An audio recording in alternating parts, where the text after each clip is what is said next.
Semaine politique très riche. Danielle Simonet, bonsoir. Bonsoir. Vous êtes oratrice nationale de la France Insoumise. À côté de vous, Jonathan Boucher-Petersen, bonsoir. Bonsoir. Journaliste politique à Libération. Bruno Jeudi est avec nous également. Bonsoir, et oui. Sandra Motin, députée de La République En Marche de l'Isère. Je commence avec vous, l'impôt à la source. On a vraiment le sentiment que le président est sur le point d'abandonner la réforme. Vous avez des infos d'ailleurs ? Alors moi j'ai une info qui est importante, c'est qu'il a demain rendez-vous avec Gérald Darmanin et le Premier ministre, et que à cette occasion Gérald Darmanin va répondre à toutes ces questions, y compris d'ailleurs celle de la crainte du bug, qui a été un peu attisée par des chiffres sortis de leur contexte par vos confrères du Parisien, qui ont pu effectivement provoquer un petit peu plus de peur, mais qui tous ont une explication. S'il le fait, s'il abandonne cette réforme, ce sera pour de bonnes raisons ?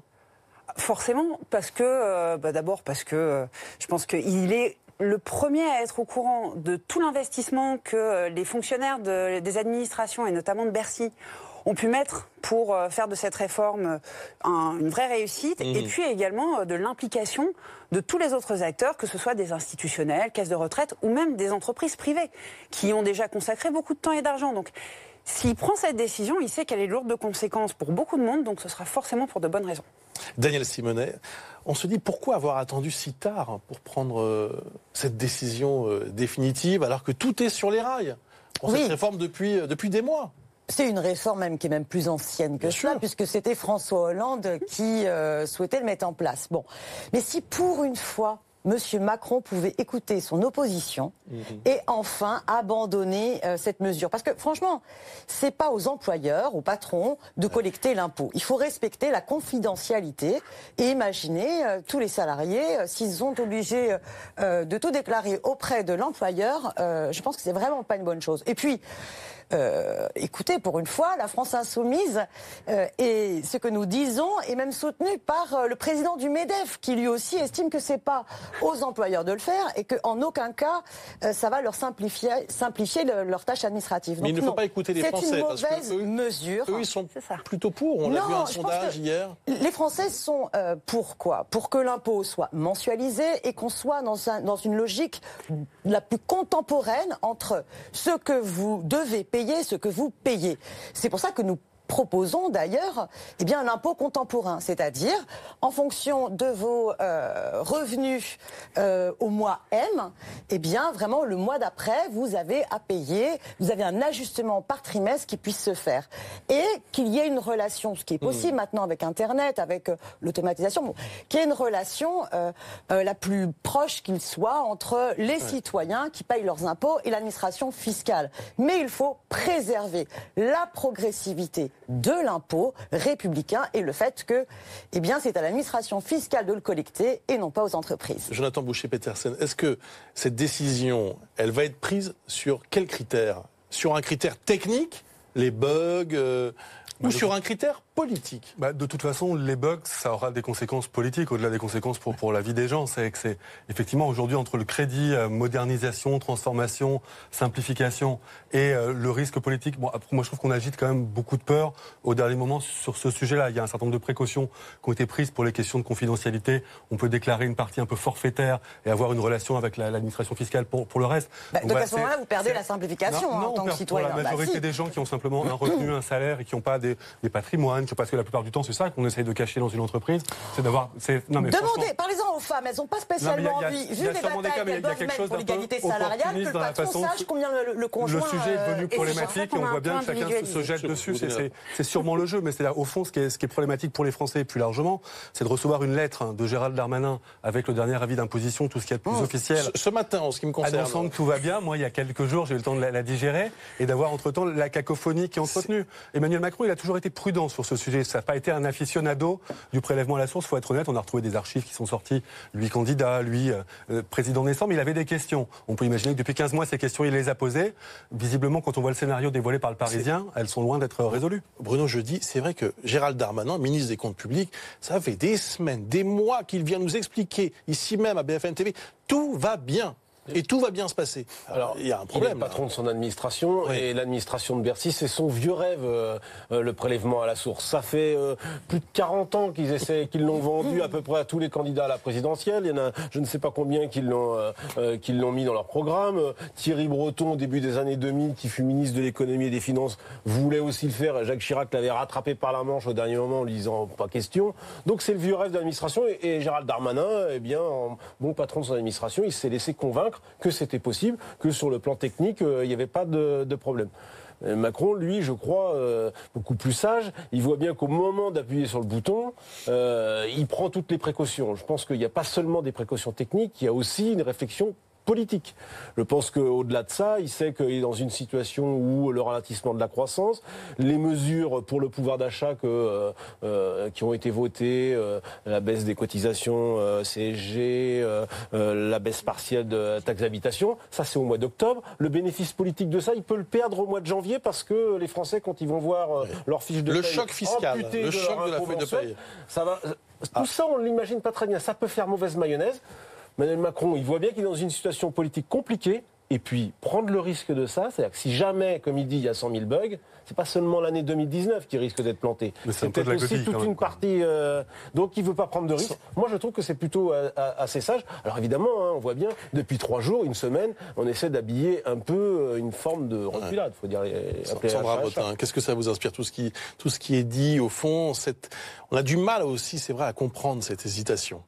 Moi, je crois que d'abord, ce que j'entends là, ça me dit qu'on a encore beaucoup de pédagogie à faire. Oui. Parce que d'abord, prétendre comme M. Woerth, d'ailleurs, puisqu'il a exactement la même solution que la vôtre, donc c'est un peu étonnant, mais M. Woerth aussi préconise une espèce d'impôt mensualisé, mais décalé de 2-3 mois, donc il ne sera jamais vraiment contemporain, parce qu'il faut quand même laisser le temps au service de traiter les données. Donc, bon, ça, c'est une solution qui n'apporte absolument rien. Le président lui-même semble envisager la mensualisation. Il dit que c'est une des portes de sortie certainement devant pas les la élus. Mensualisation comme elle est proposée, là, d'envoyer des données fiscales aux impôts, qui les retraiteraient, qui viendraient ensuite faire des prélèvements. Enfin, un truc très compliqué, absolument pas contemporain, donc qui n'apporte strictement rien, franchement, aux Français.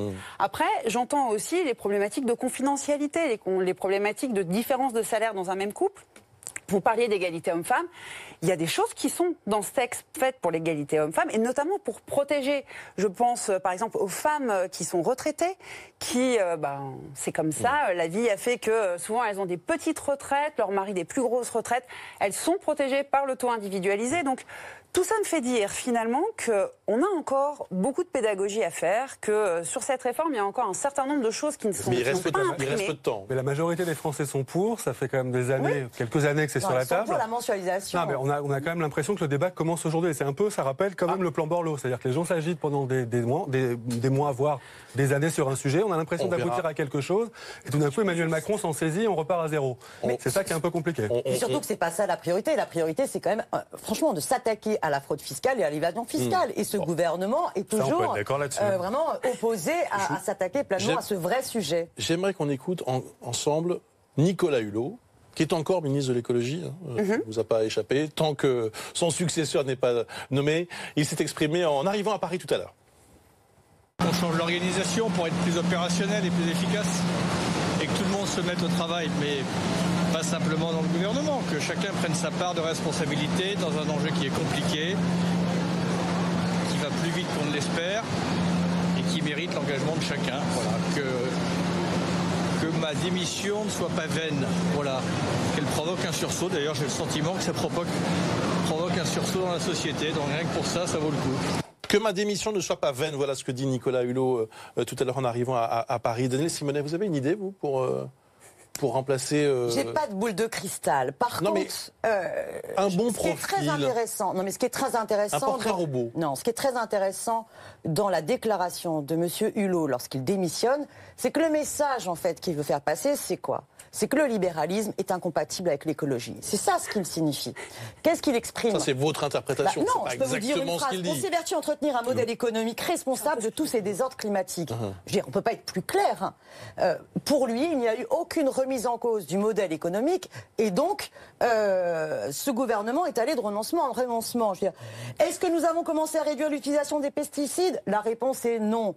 Est-ce que nous avons commencé à infléchir l'érosion de la biodiversité? La réponse est non. Est-ce qu'on a commencé à lutter contre l'artificialisation des sols? La réponse est non. Donc, quelle que soit la personnalité que vous mettrez dans ce gouvernement à ce poste-là, vous le condamnez vu les choix, mais bien sûr, Benjamin Griveaux, vu il en les change choix pas de cap, lobbyistes du gouvernement Macron, ultralibéral et austéritaire qui suivent les directives libérales européennes, vous n'aurez pas d'investissement à la hauteur de la transition écologique. Bruno Jeudi, ça veut dire que là, la partie va être difficile pour la personne qui va prendre la suite.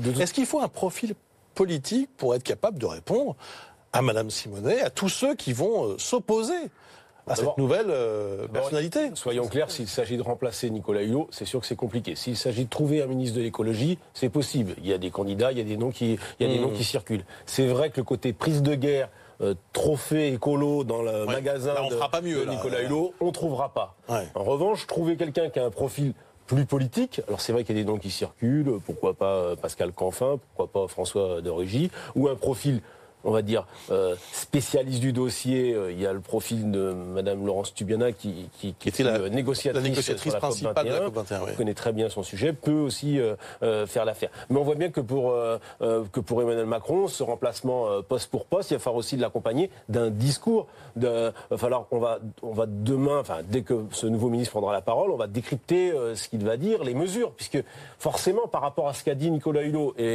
c'était un réquisitoire très dur contre Emmanuel Macron. Forcément, il va falloir donner une feuille de route à nouveau, même si Benjamin Griveaux a dit que c'était le même cap, il faudra quand même redéfinir ce cap pour que les Français comprennent quel est l'enjeu pour que veut Emmanuel Macron en termes d'écologie. Il a perdu sa crédibilité sur le discours écologique.